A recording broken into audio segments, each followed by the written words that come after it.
Hey everyone, Steven here from Radolescence, and welcome back to another fragrance review. Thank you so much for watching.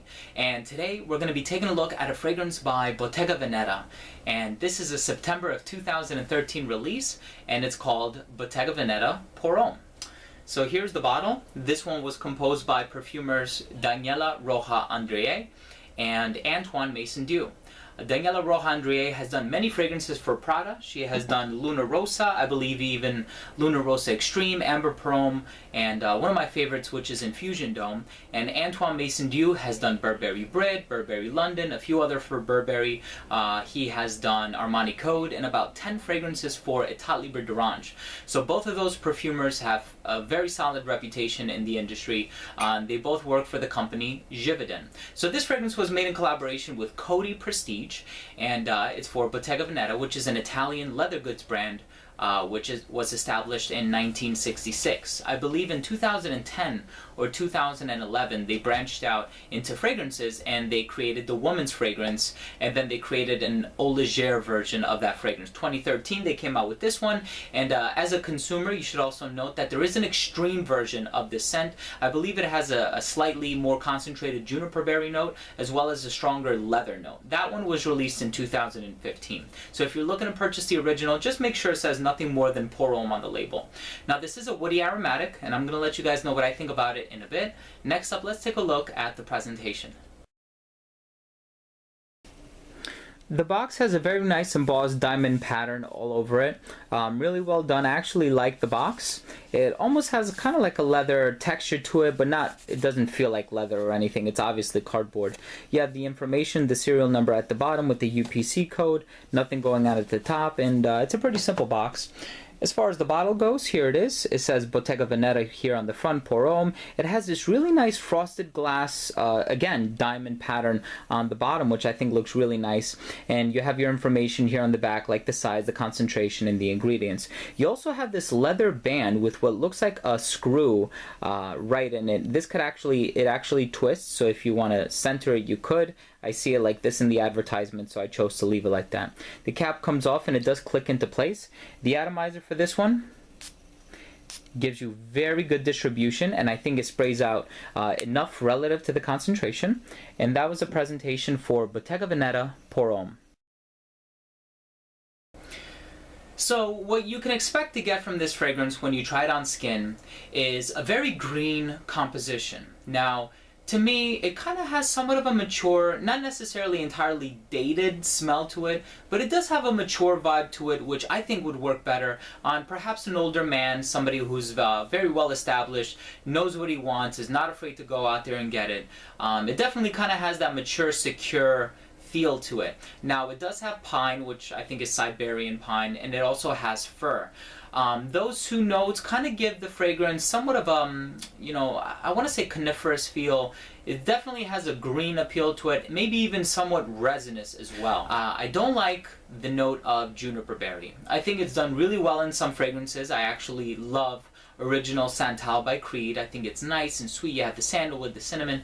In this one, juniper berry has a very sharp and astringent smell, and it's combined with all these green elements, and it has some aromatic properties to it too. You know, it has the clary sage and whatnot, and it even has the leather, kind of giving it that more mature kind of almost even a sensual or daring backbone to it. Now, it is an aromatic fragrance because you do have some notes like clary sage in there, which really kind of gives it this herbal or aromatic appeal to it. And it has a little bit of bergamot, which you barely get just in the opening and straight off the atomizer, but as it settles into the skin, it totally goes away. What this fragrance reminds me of is a very upscale or a higher end version, if you will, of Perry Ellis 360 for men.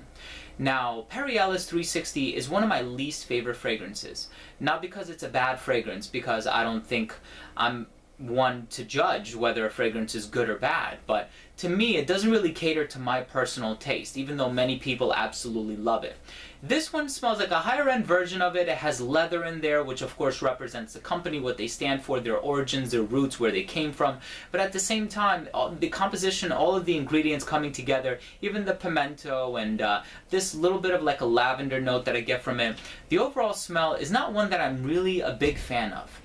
Another fragrance this reminds me of is Frank No. 2 by Frank Los Angeles. That one has a very bright lavender note, and that's what makes me think that these fragrances smell kind of similar to one another because, you know, that is a note that's used in aromatic fragrances. The only thing is that with Frank No. 2, it also has the note of plum, which is one of my absolute favorite notes. And I always thought to myself, if you took away the plum from that fragrance, I probably wouldn't like it at all.